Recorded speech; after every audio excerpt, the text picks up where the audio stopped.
Bismillahirrahmanirrahim. Assalamualaikum warahmatullahi wabarakatuh. Alhamdulillah, hamdan katsiran thayyiban mubarakan fi kama yuhibbu rabbuna wa yardah. Wassalatu wassalamu ala man la nabiyya ba'dah. Amma ba'd. Ahibati fillah,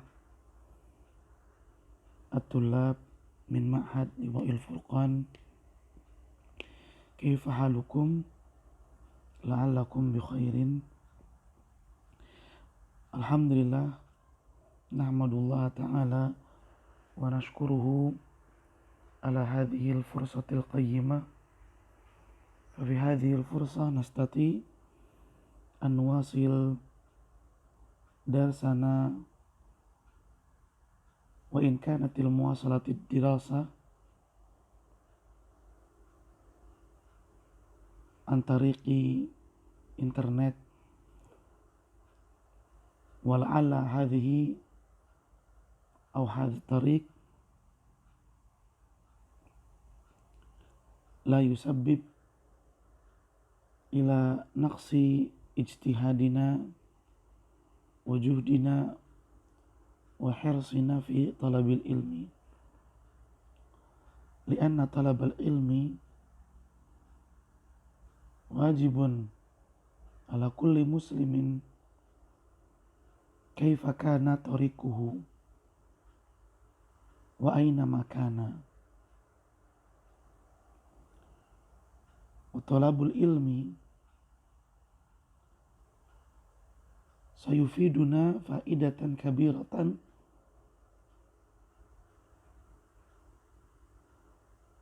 idza badalna juhdana wa hirsana wa in kana tariqa aw tariqu ta'allumina an tariq internet. Ahibati fillah, para siswa SMA Plus Liwa'il Furqan, alhamdulillah, marilah kita senantiasa bersyukur kepada Allah Subhanahu wa Ta'ala yang selalu memberikan kepada kita berbagai macam limpahan kenikmatan, hingga pada kesempatan kali ini kita dapat melanjutkan kembali pembelajaran kita, walaupun sampai saat ini pembelajaran yang kita lakukan masih menggunakan internet. Namun hal yang harus kita pahami ialah menuntut ilmu adalah suatu kewajiban bagi setiap orang Islam. Siapapun dia, selama dia mengaku termasuk orang Islam, maka dia memiliki kewajiban untuk menuntut ilmu.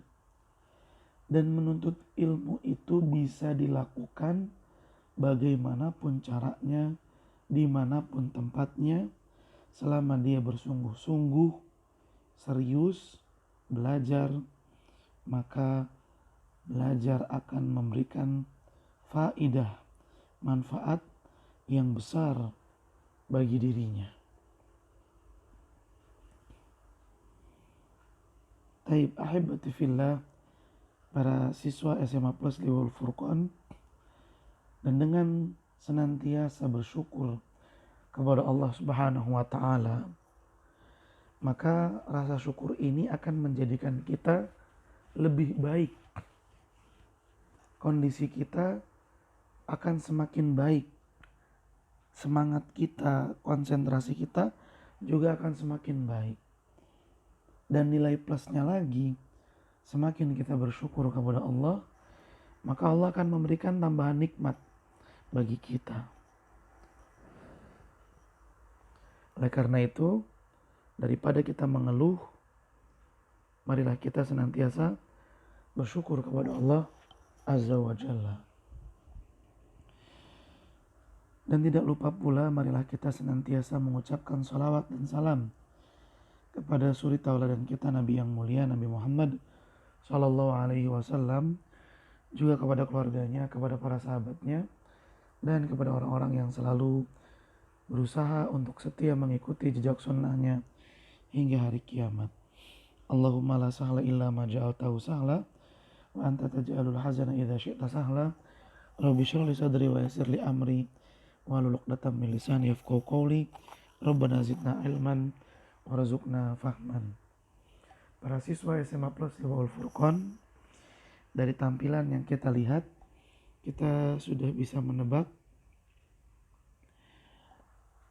pembahasan yang akan kita pelajari pada kesempatan kali ini adalah tentang khitbah. Nah, ini kita perlu memahami dengan baik istilah khitbah ini. Karena zaman saat ini banyak sekali kekeliruan yang terjadi di tengah-tengah masyarakat Indonesia dalam memahami arti khitbah. Dan bukan cuma khitbah saja, ta'aruf pun juga demikian. Di mana letak kesalahannya?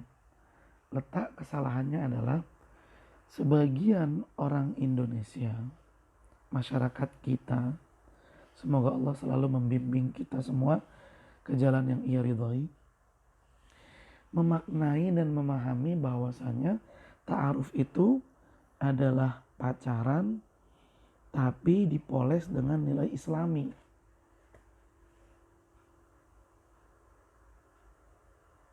Chatting-chattingan diawali dengan Assalamualaikum, akhi, ukhti. Bahasanya diganti dengan bahasa-bahasa Arab. Dan ini adalah kekeliruan yang besar. Sebab Islam sama sekali tidak membenarkan yang namanya pacaran apapun itu bentuknya.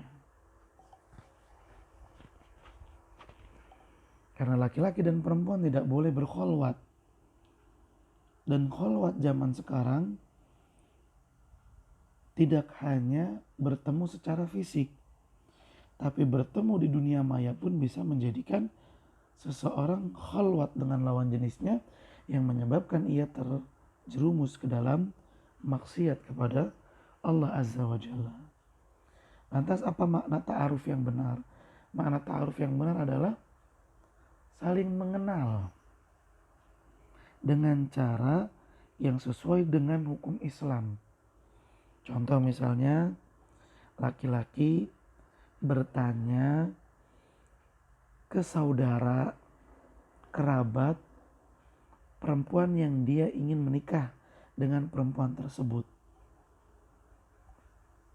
Nanya namanya, nanya misalnya sekolahnya, dan bagaimana sikapnya, boleh.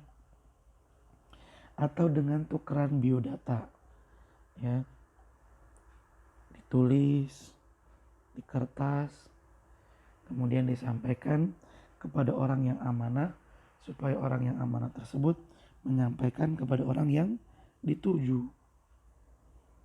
Jadi bukan pacaran, itu keliru. Kemudian juga dalam masalah khitbah, sebagian kita memahami khitbah itu melangsungkan acara yang di sana akan datang banyak orang, dan salah satu ritualnya adalah dengan tukar cincin. Nah, ini juga keliru.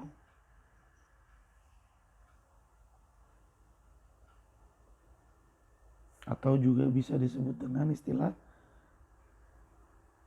ya tunangan dengan tukar cincin. Gak ada dalam Islam hal seperti ini. Karena makna khitbah yang benar, ya seperti yang ada di tampilan layar, adalah mengungkapkan keinginan untuk menikah dengan seorang tertentu, seseorang perempuan yang telah ditentukan. Menyampaikannya ke siapa? Ya nyampainya jangan ke perempuan itu langsung, tapi nyampaikannya ke walinya, yaitu orang tua perempuan tersebut datang ke rumahnya, minta sama orang tuanya dengan cara yang baik. Seperti itulah pengertian khitbah yang benar. Tayyib. Agar lebih tepat dalam memahami makna khitbah dan agar bisa mendatangkan ilmu yang lebih besar, mari kita buka kitab Fikih Muyassar. Tayyib, ini dia. Kita sekarang ada di Al-Mas'alatur Rabi'atu. Permasalahan keempat yang dibahas. Min ahkamil khitbati. Berkenaan dengan hukum-hukum khitbah. Hukum-hukum melamar. Wa adabuha. Afwan. Wa adabiha. Dan adab-adabnya. Permasalahan ini adalah permasalahan yang masih dalam bab pertama kitab nikah. Jadi kita ini masih di awal-awal. Al-khitbatu, khitbah itu, hiya adalah izharu rokbati, menampakkan keinginan fi zawaj, untuk menikahi bimar'atin atau bimra'atin muayyanatin, menikahi seorang perempuan yang telah dipilih. Wa i'lam waliyiha bidzalika, dengan menyampaikan keinginan menikah tersebut kepada wali si perempuan itu. Ini dia makna khitbah. Menampakkan keinginan menikahi seorang perempuan yang telah dipilih dan menyampaikan keinginan tersebut kepada walinya, bukan di status media sosial. Wa min ahkamil khitbati wa adabiha, dan di antara hukum-hukum yang berkaitan dengan khitbah, melamar, wa adabiha, dan adab-adabnya adalah al-awwal, tahrum khitbatul muslimi ala khitbati akhihi alladhi ujiba li talabihi walau ta'ridan. Haram, tegas sekali ya, haram bagi seorang muslim melamar ala khitbati akhihi, di atas lamaran orang lain.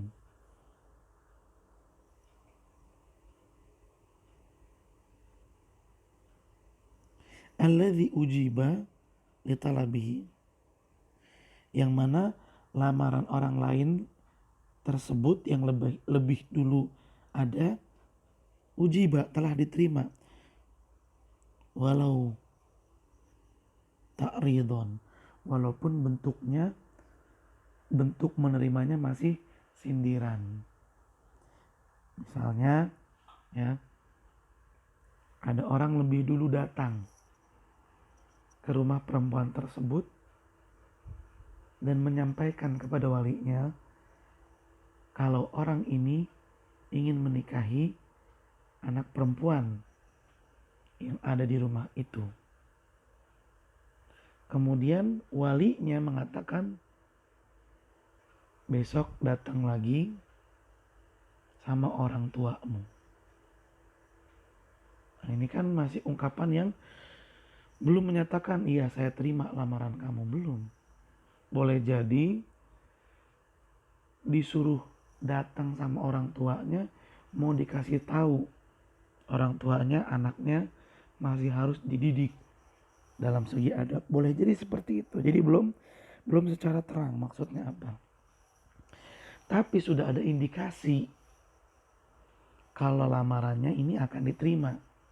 Nah, kita orang kedua pengen datang ke rumah tersebut dan ingin melamar perempuan yang tinggal di rumah tersebut juga. Padahal sebelumnya sudah ada laki-laki yang melamar dan jawaban dari walinya secara sindiran.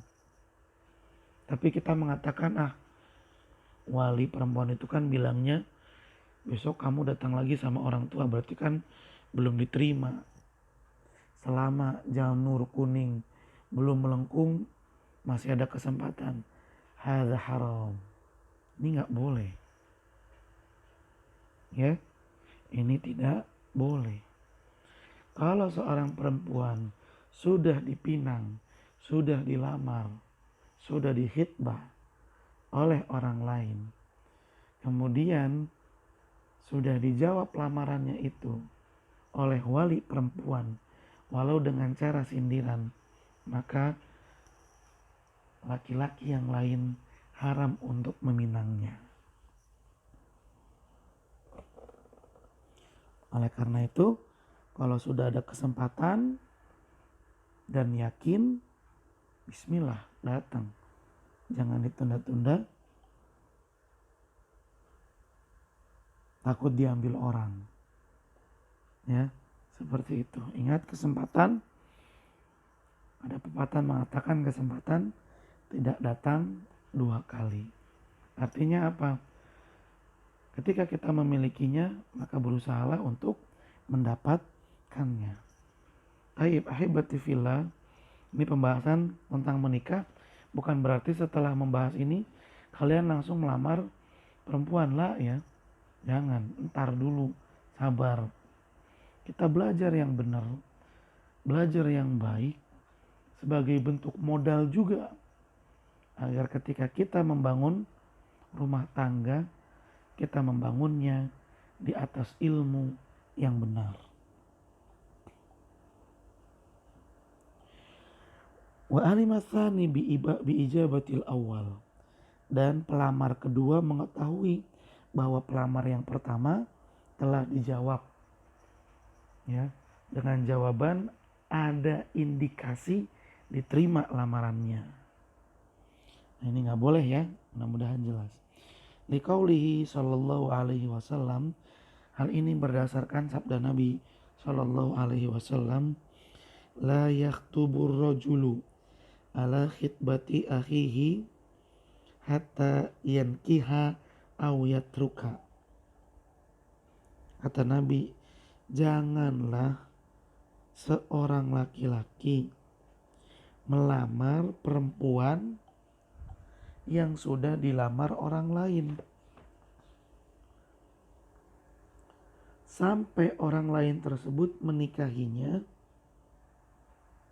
atau meninggalkannya. Maksudnya menikahinya cerai. Setelah itu nggak dirujuk lagi, maka orang yang kedua boleh melamarnya. Atau si laki-laki tadi udah ngelamar, dibatalin lamarannya, nggak jadi, sama dia ditinggalin. Dan jelas kalau laki-laki yang melamar pertama kali nggak melanjutkan lamarannya ke jenjang akad nikah, maka pelamar yang kedua boleh maju. Seperti itu. Wadzalika lima fi taqaddumi lil khitbati minal ifsadi alal awali wa iqail adawati. Kenapa dilarang melamar perempuan yang udah dilamar oleh orang lain? Karena yang demikian itu bisa merusak lamaran orang yang pertama. Ya, udah bener-bener orang yang pertama ini datang dengan cara yang baik, mintanya juga dengan cara yang sopan, lalu dapat jawaban dari wali perempuan. Datang pelamar yang kedua, sopan juga, cuman status ekonominya lebih baik. Padahal pelamar yang kedua ini udah tahu pelamar yang pertama sudah datang. Cuman dia merasa pede karena dia memiliki sesuatu yang lebih daripada pelamar yang pertama. Nah, ini bisa merusak lamaran orang yang pertama. Bayangkan kalau misalnya perempuannya udah klop, tapi ada salah satu anggota keluarganya yang matre misalnya. Ya, akhirnya dihasut perempuannya. Ngapain sama yang pertama? Yang pertama belum punya apa-apa. Yang kedua aja tuh. Nah, ini namanya menzolimi orang lain. Dan Islam sangat melarang pemeluknya untuk berlaku zolim. Dan yang demikian juga disebutkan dalam kitab ini, iqa'il adawa, akan menimbulkan permusuhan. Ya. Dan jangan menganggap sepele ketika kita menzolimi orang lain. Boleh jadi awalnya dia adalah orang yang baik, orang yang bagus, perilakunya juga lurus. Tapi gara-gara kita ganggu, kita zolimi, dia pun menjadi orang yang fasik. Datang ke dukun, minta supaya si pelamar yang pertama ya, diguna-guna. Banyak sekali akan menjadi kerusakan. Ya. Kalau Allah Subhanahu wa taala menakdirkan, maka pelamar yang kedua dapat mudorot, dan pelamar yang kedua juga dapat dosa. Kenapa? Dia telah menjerumuskan seseorang ke dalam hal yang dibenci oleh Allah Subhanahu wa taala, yaitu mendatangi perdukunan. Jangan jadikan diri kita sebab yang menjerumuskan orang lain ke lubang maksiat, jangan. Oleh karena itu penting sekali bagi kita, ahibati fillah, untuk senantiasa belajar dan terus belajar. Dengan memiliki ilmu, maka kita akan selalu bertindak dengan tindakan yang baik. Dan insya Allah tindakan tersebut tidak akan menjadikan orang lain menjadi buruk. Terlebih lagi kita sudah di kelas tinggi, kelas terakhir, maka harus lebih semangat lagi dalam belajar, agar bekal ilmu yang kita dapat gak setengah-setengah, tapi kita memiliki bekal ilmu yang lebih dari cukup, supaya kita bisa berdakwah di masyarakat kita dan menyebarkan banyak kebaikan serta manfaat. Kata Nabi SAW, sebaik-baik orang adalah orang yang bermanfaat buat orang lain. Baik, kita lanjut.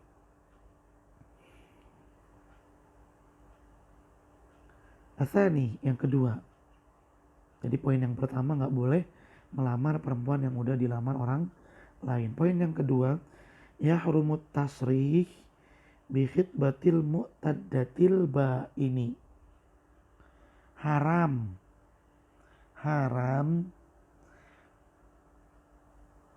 melamar perempuan yang sedang dalam iddah, dalam masa iddah ba'in.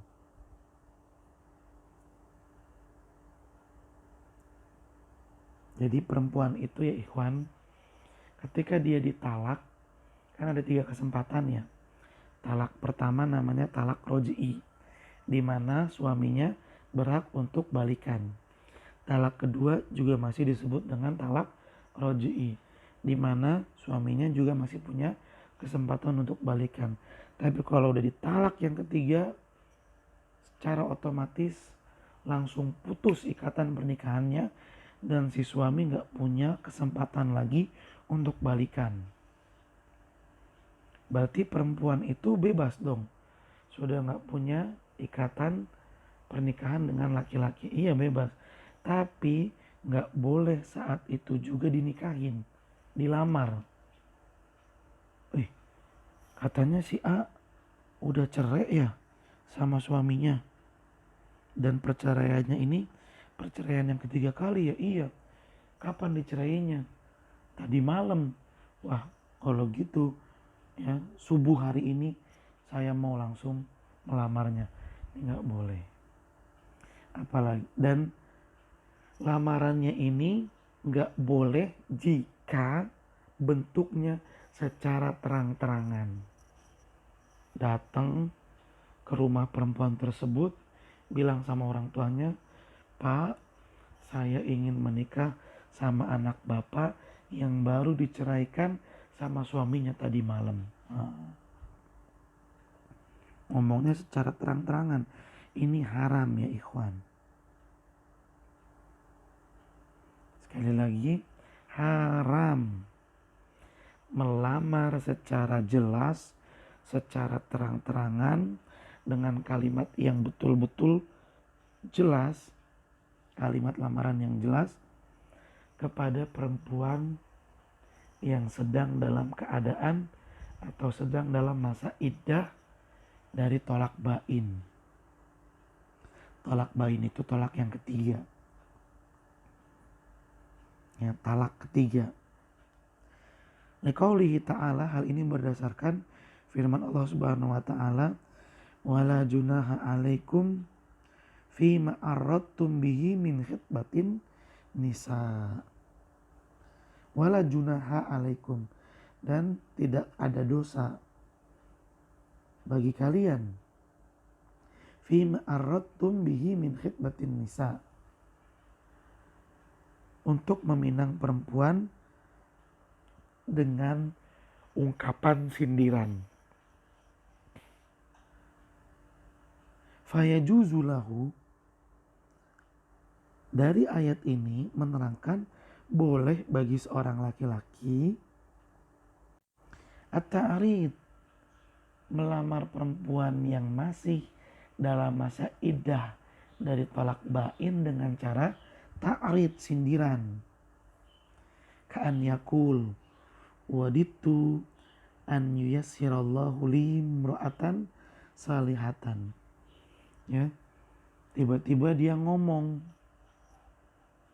dan ketika dia ngomong ada perempuan itu,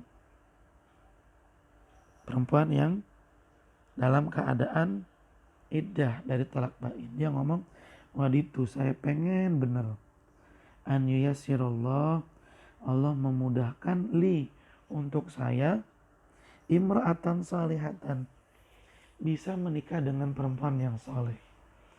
Dia ngomong begitu di sampingnya, maksudnya nggak berdua-duaan ya, nggak, tapi dalam suatu tempat yang di sana ada keluarganya si perempuan, kemudian juga ada si laki-laki yang pengen nikah ini.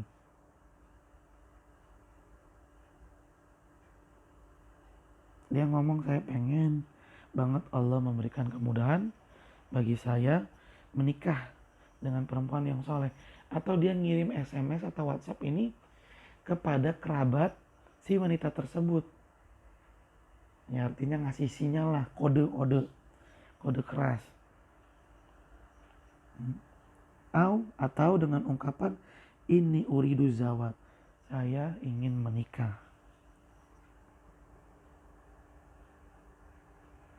Fanafyul haraji anil mu'arrid bil khitbati yadullu ala adami jawazi tasrih.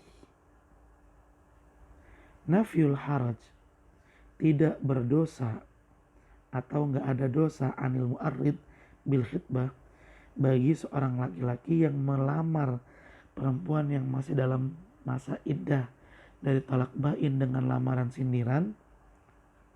Tidak adanya dosa, sekali lagi, tidak ada dosa bagi laki-laki yang melamar perempuan yang masih dalam masa iddah dari talak bain dengan cara sindiran. Ya dulu ala adami jawazit tasrih.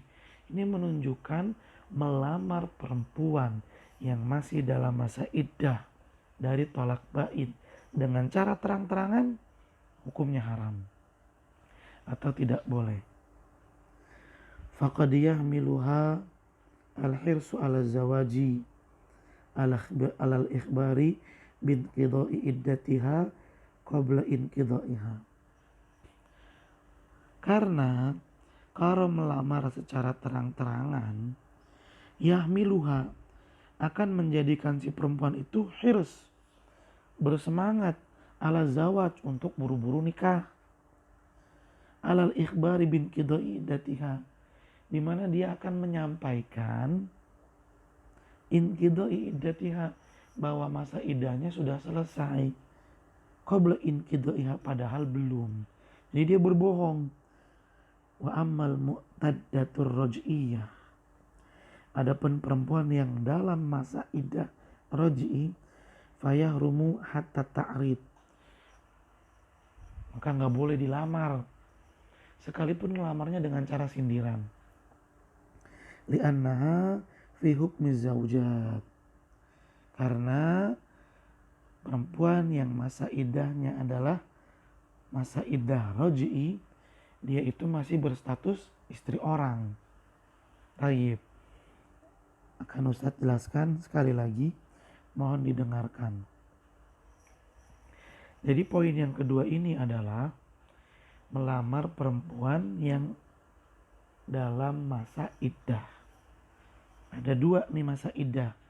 Masa iddah raj'i sama masa iddah bain. Masa iddah raj'i adalah perempuan yang ditalak oleh suaminya untuk talak pertama atau talak kedua, di mana pada talak pertama dan talak kedua seorang suami masih memiliki hak untuk balikan sama istrinya.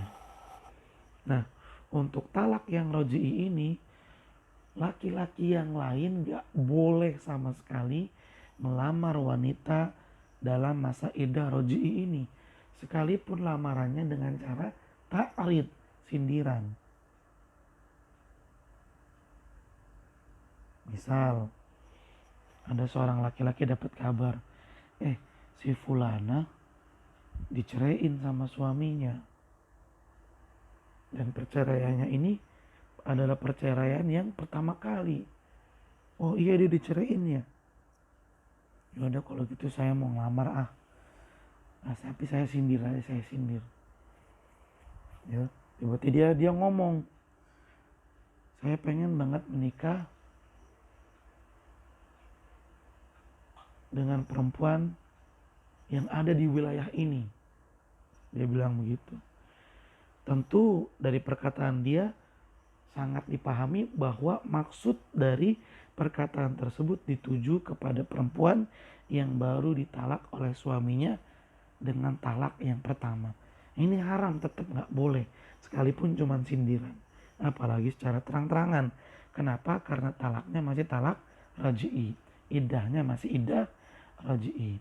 Adapun jika perempuan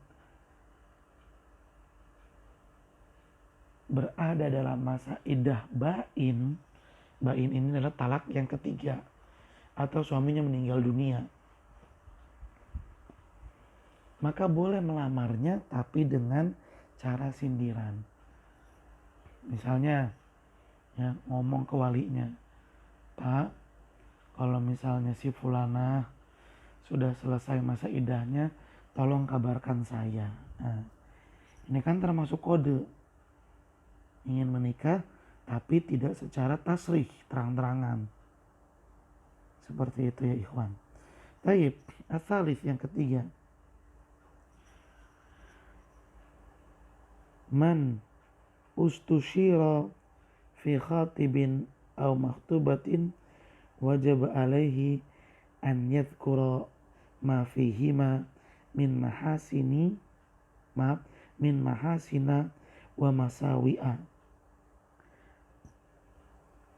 Orang yang diminta istisyar, pendapat, siapa diminta pendapat, diminta penilaian, fi khatibin au maktubatin, tentang laki-laki yang melamar atau wanita yang dilamar. Siapa yang ditanya nih tentang laki-laki yang melamar atau tentang perempuan yang dilamar, wajib alaihi, maka orang yang ditanya ini wajib an yadhkura ma fihima, untuk menyebutkan apa-apa yang ada pada diri laki-laki yang melamar atau pada diri perempuan yang dilamar. Min mahasina, dari kebaikan-kebaikan, wa masawi, dan juga keburukan-keburukannya. Wala yakunu dzalika minal ghibah. Dan hal ini bukan termasuk dalam perbuatan ghibah, bal minan nasihah al muraghib fiha syar'an.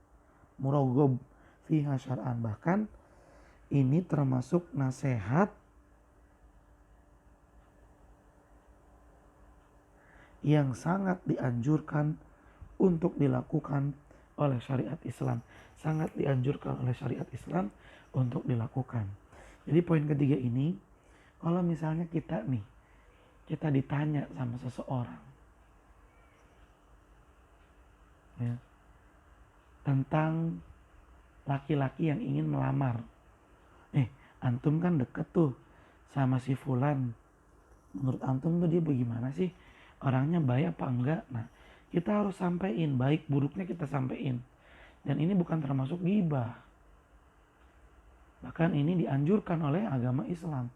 Sampaikan, sekalipun itu keburukan. Oh, dia mau orangnya temperamen, nggak boleh ditoel sedikit, gampang marah.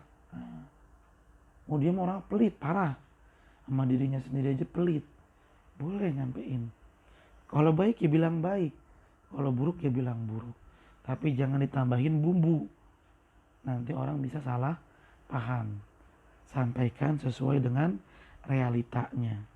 Begitu pula kalau kita bertanya kepada seseorang tentang perempuan. Akhi, antum kan saudaranya si fulanah ya. Menurut antum fulanah tuh bagaimana sih? Sampaikan. Nah, ini bukan termasuk ghibah. Tayyib. Dan ini termasuk ta'awun 'alal birri wat taqwa. Ini termasuk saling tolong-menolong dalam kebaikan. Kan kalau misalnya orang yang bertanya sama kita orang baik-baik, lalu dia tanyakan tentang orang yang buruk, nah dia selamat. Dia selamat tidak bersama dengan orang yang buruk. Seperti itu. Kalau misalnya yang ditanya juga baik, alhamdulillah. Yang nanya baik, yang ditanyain juga baik, maka mereka akan berkumpul dalam kebaikan.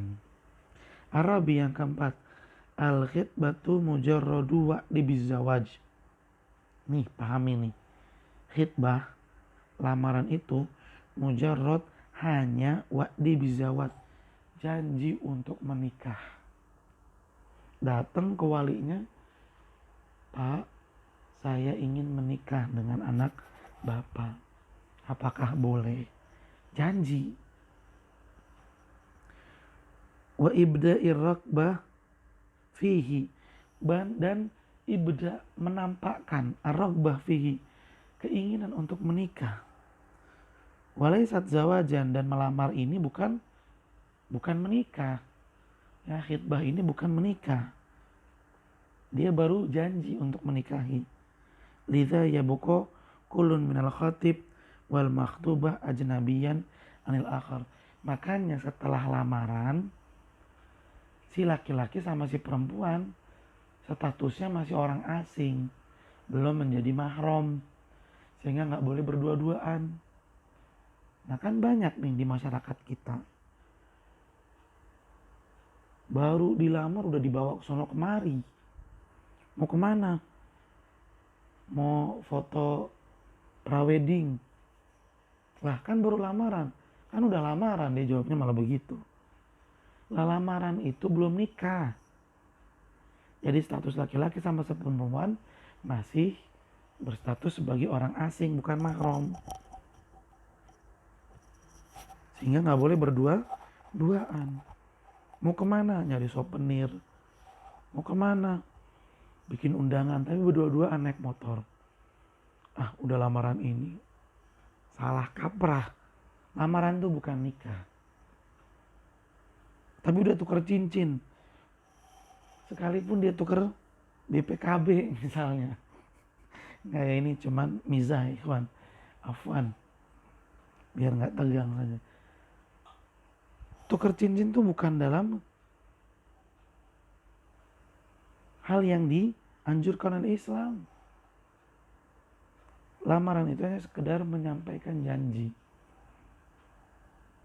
Sehingga status laki-laki sama perempuan masih berstatus orang asing, belum menjadi mahram, sehingga nggak boleh berdua-duaan dulu. Seperti itu. Taib, ahibati fillah, mudah-mudahan bisa dipahami dengan baik. Selanjutnya al-mas'alatul khamisatu. Permasalahan kelima yang dibahas. Hukmun nazar ilal makhtubah. Hukum nazar. Ya, kita sudah mendengar nih istilah nazar. Hukum nazar, hukum melihat ilal makhtubah kepada perempuan yang dilamar. Taib. Tolong disimak baik-baik ya, ini supaya nggak salah.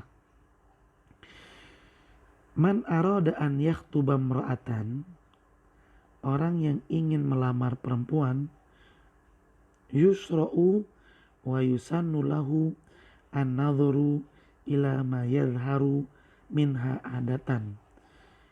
Dianjurkan, disunnahkan bagi si laki-laki itu untuk melihat ila ma yadhhar, ke bagian tubuh yang yadhhar, yang nampak, minha, dari wanita tersebut, adatan umumnya. Ya perempuan kan yang nampak ya wajahnya, telapak tangannya, nggak lebih dari itu. Boleh melihat dua hal tersebut karena dua hal tersebut adalah dua bagian yang memang biasa tampak dari perempuan.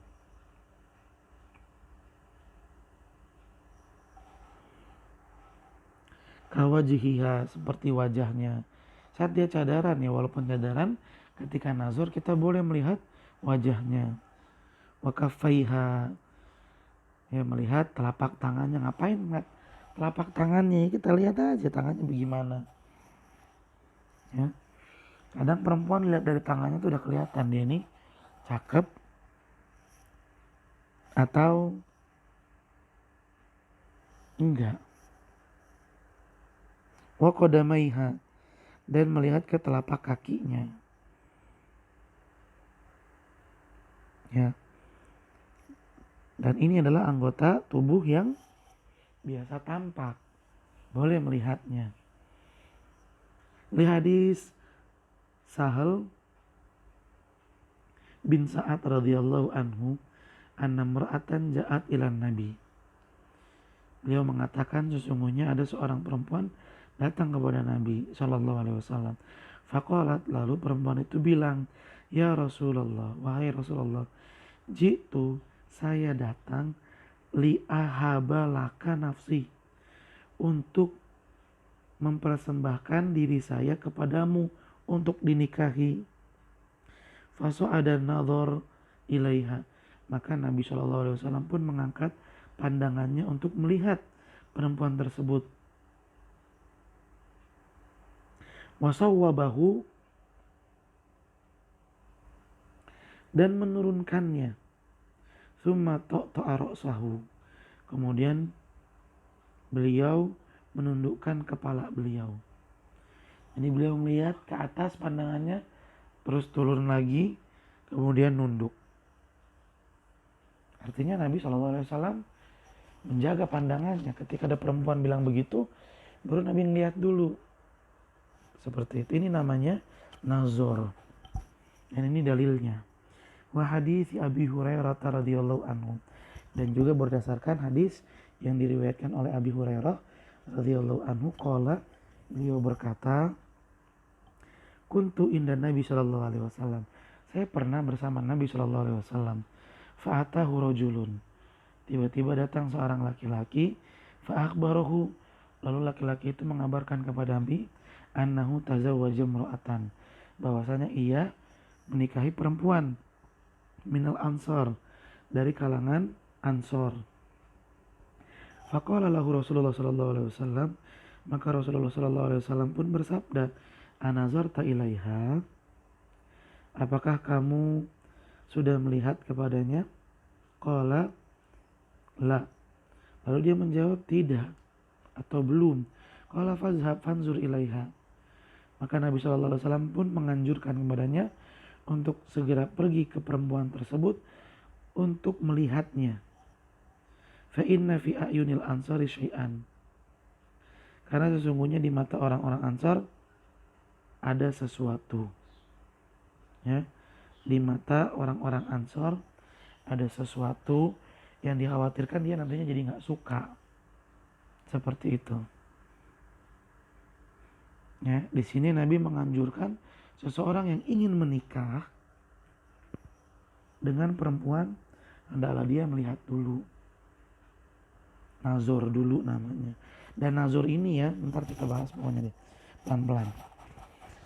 Hadis Jabir radhiyallahu anhu qala, dan juga berdasarkan hadis yang diriwayatkan oleh Jabir radhiyallahu anhu, beliau berkata, qala Rasulullah sallallahu alaihi wasallam bersabda, "Idza khataba ahadukum al-mar'ata," apabila seseorang di antara kalian melamar perempuan, fa in istata'a an yanzura ila ma yad'uhu ila nikahiha falyaf'al. Apabila dia bisa untuk melihat ke bagian tubuh perempuan yang biasa nampak dan hal itu akan menjadikan dia lebih kuat keinginannya untuk menikah, maka lakukanlah. Qala, maka Jabir pun berkata, fa khatabtu imra'atan fakuntu atakhabba laha.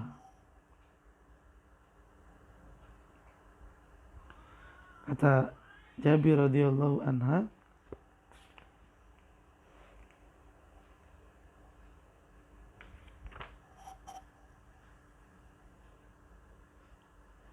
aku melamar seorang perempuan. Fakuntu atakhabba laha, lalu aku bersembunyi untuk mengintipnya. Maksudnya diam-diam ngintip, bukan ngintip ke kamar ya, waliyadzubillah lah. Tapi dari jauh melihat biasanya nih perempuan jalan kemana.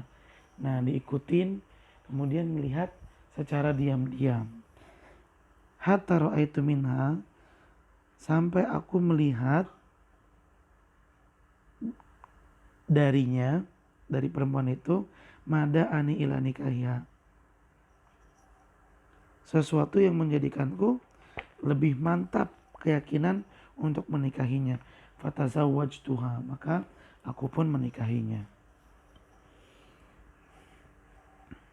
Wal hikmatu min dzalik, dan tujuan atau hikmah dari bolehnya nazar, anna nazara ada li hazwatiha fi nafsihi,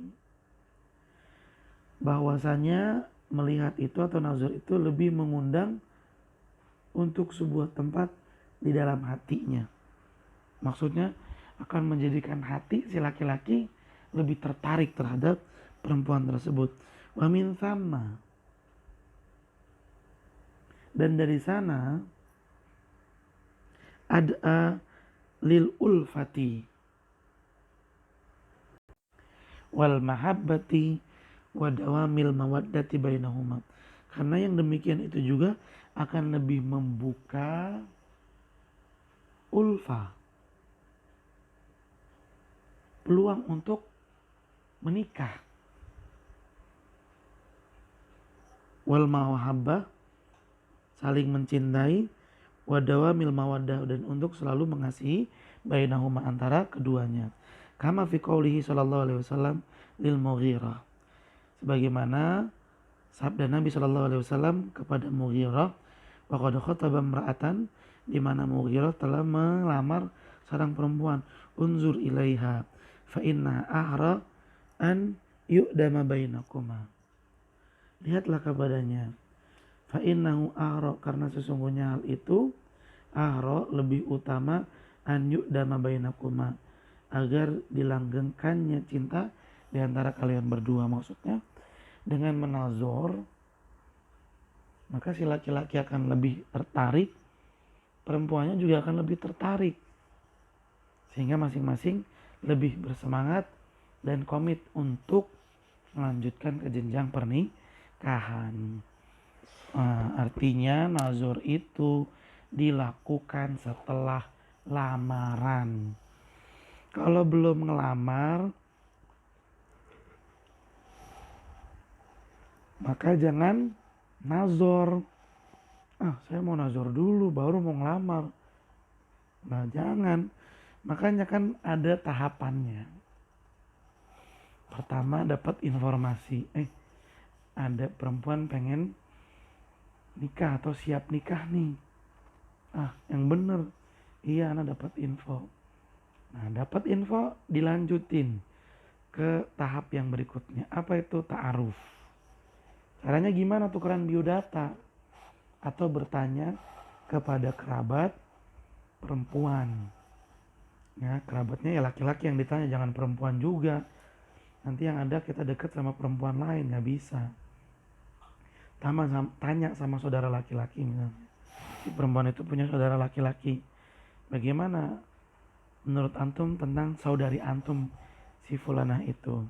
Nah, ta'aruf udah oke, biodata udah ditukar, udah klop nih. Maka beranikan diri untuk datang ke rumah perempuan tersebut, bertemu dengan orang tuanya untuk melamar. Jangan minta nomor telepon. Minta nomor teleponnya dia dong. Langsung ya ngejapri. Assalamualaikum. Malah ini malangkahnya. Ingat ya ikhwan, pernikahan itu suci, sakral, dan memiliki nilai ibadah yang luhur. Maka jangan dirusak dengan langkah-langkah awal yang salah. Setelah melamar, dapat jawaban dari orang tuanya, maka untuk lebih meyakinkan diri, memantapkan pilihan, maka minta izin buat nazar. Nanti didampingi sama orang tuanya perempuan. Kemudian si perempuan itu pun menampakkan bagian tubuh yang biasanya memang nampak wajah, telapak tangan, dan telapak kakinya. Atau seperti yang dilakukan oleh Jabir. Ya, mindik-mindik melihat perempuan yang telah dilamar.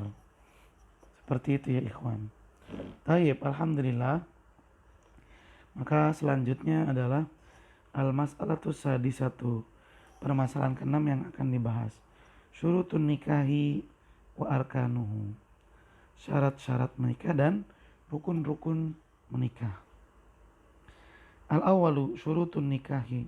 Yang pertama syarat-syarat nikah. Yushtaratu fin nikahi al-ati. Dalam pernikahan harus memenuhi syarat-syarat berikut ini. Al-awal.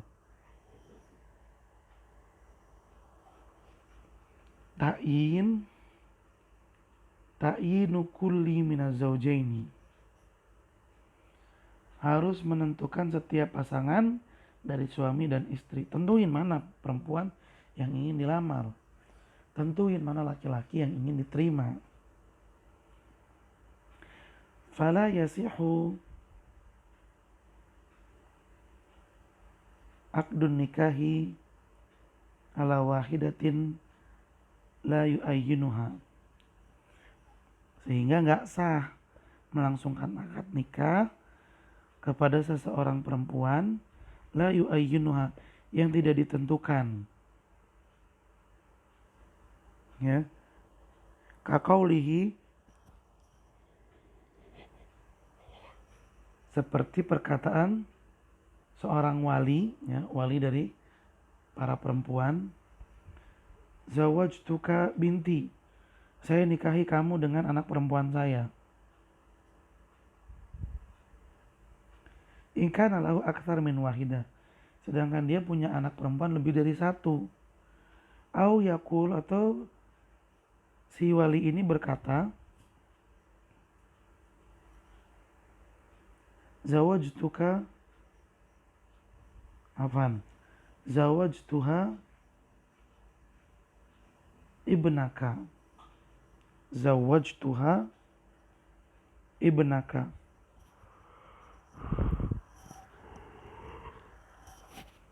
Aku menikahkannya dengan anak laki-lakimu. Walinya bilang, aku nikahkan dia dengan anak laki-lakimu. In kana lahu iddata abna. Padahal yang dituju lawan bicaranya itu punya anak laki-laki lebih dari satu. Bala buddha minta ini dzalika bil ismi. Sehingga harus menentukan siapa perempuan yang pengen dinikahin, yang mana. Siapa laki-laki yang ingin diterima lamaran dan akadnya yang mana. Bizikril ism, dengan menyebutkan namanya.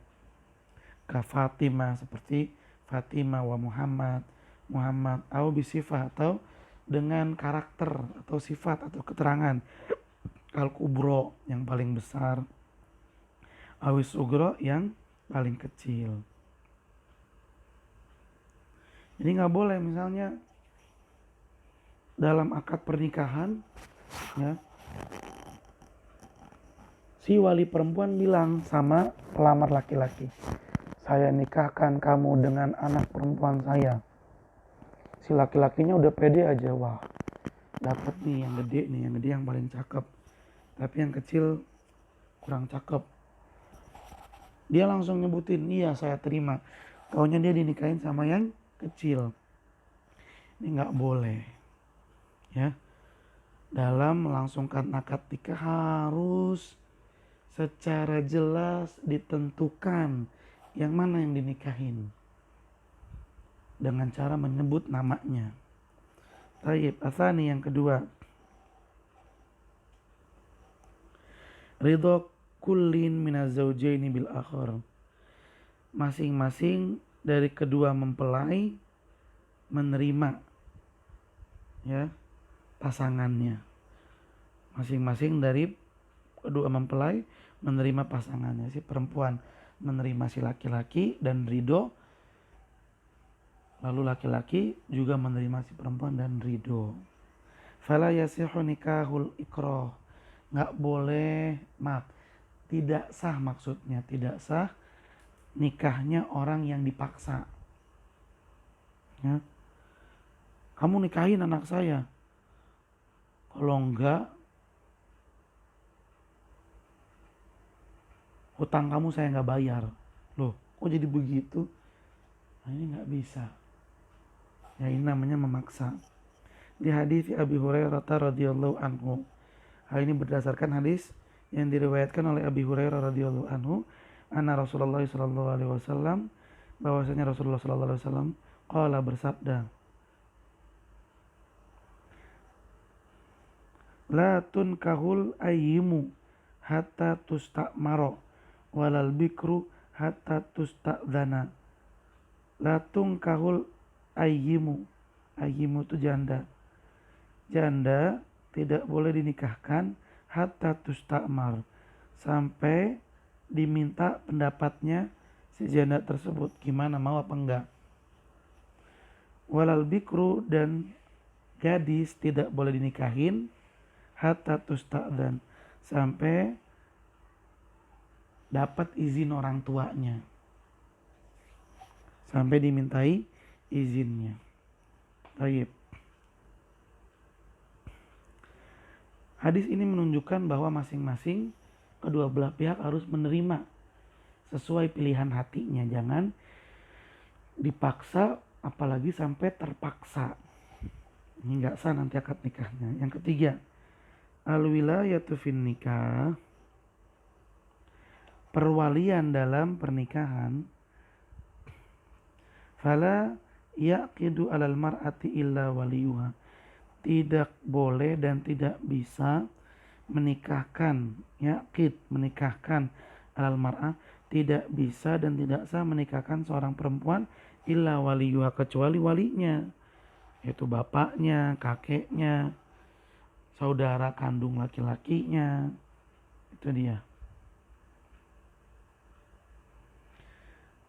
Nggak bisa seseorang perempuan dinikahi kecuali oleh ayahnya. Maksudnya yang mengucapkan ijabnya, saya nikahkan kamu dengan ini. Nah yang ngomong itu harus walinya, nggak boleh orang lain. Liqaulihi sallallahu alaihi wasallam, hal ini berdasarkan sabda Nabi sallallahu alaihi wasallam, la nikah illa biwali. Tidak ada pernikahan yang sah jika tidak dengan wali. Wa yushtaratu fil wali an yakuna, dan syarat untuk menjadi wali nikah adalah rajulan, laki-laki, baligon, dewasa, akilan, berpikiran yang baik, lurus, hurran, merdeka, adalan, orang yang baik, bukan orang yang jahat, walau zahiran,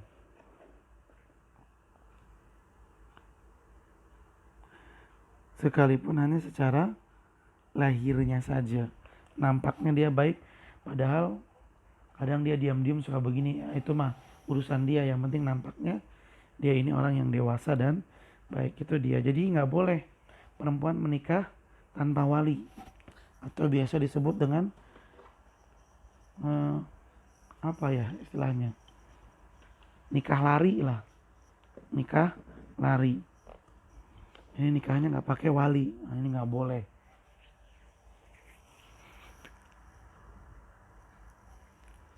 Baik, yang keempat, asyhadatu ala aqdin nikah, persaksian dalam akad pernikahan. Fala yasih illa bisyahidai adlin muslimain.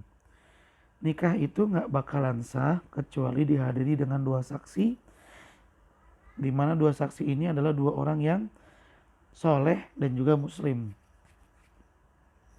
Balighaini adilaini, dua orang yang dewasa dan dua orang ini juga soleh.